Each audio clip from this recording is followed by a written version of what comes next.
আসলে বিষয় হয়েছে গিয়া আমরা যারা শুধু খালি ইউরোপ ইউরোপ নিয়ে টেনশন করি, কেমনে ইউরোপ যাইতাম, কেমনে নিজের লাইফ রে স্ট্রং করতাম। সো আসলে এটা সব আল্লাহর হুকুম, সব আল্লাহর পরিকল্পনা। যদি নিজে যদি রিস্ক না নেও আর নিজে যদি না আগুয়াও, তো স্বপ্নও থাকবো, কোনোদিন সফল হইতো না।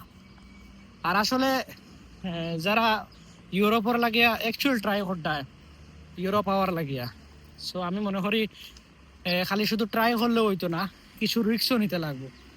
যদি কিছু রিস্ক না নেও, স্বপ্নও তাবো বাস্তবে আসলে রূপ হইতো না।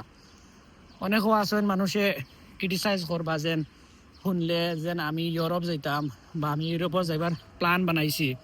এটা শুনলে মানুষে অনেক আছে, কিছু মানুষ নেগেটিভ চিন্তা ভাবনা করে। এরা মানুষটাকে 100 দূরেই হরিয়া থাকিও, কারণ এরা নিজে কিছু করতো না, আর প্লাস তোমার তান্ডে কিছু করতে দিত না। এরা হইলে একদম জিরো কোয়ালিটির মানুষ। এর লাগে স্বপ্ন দেখছো, স্বপ্ন পুরা করো, বাস্তবে রূপ দেও, নিজে ট্রাই করো। নিজে ট্রাই না করতে পারলে ওরা বিশ্বস্ত কোনো মানুষের একজন ধরে তার মাধ্যমে ইউরোপ পাওয়ার ট্রাই করো।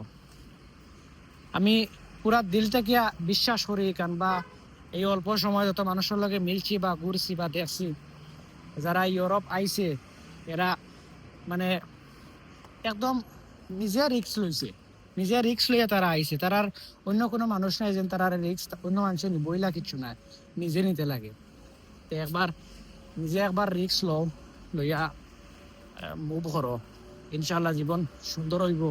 মানে আমি এই অল্প সময়ে যত মানুষ দেখছি বা ঘুরিছি বা যত মানুষের লগে মিলছি, কোনোদিনও মানে শুনছি না এখান যে ইউরোপ মানুষ আইছে আইয়া মানে মানুষ আছে না নি একটা গালফ যাওয়ার পরে মানুষ হয়ে যায়, অনেক প্রতারণার শিকার হয় বা মানুষের টাকা পয়সা আয়ন দিতে মনে করতে পারে না।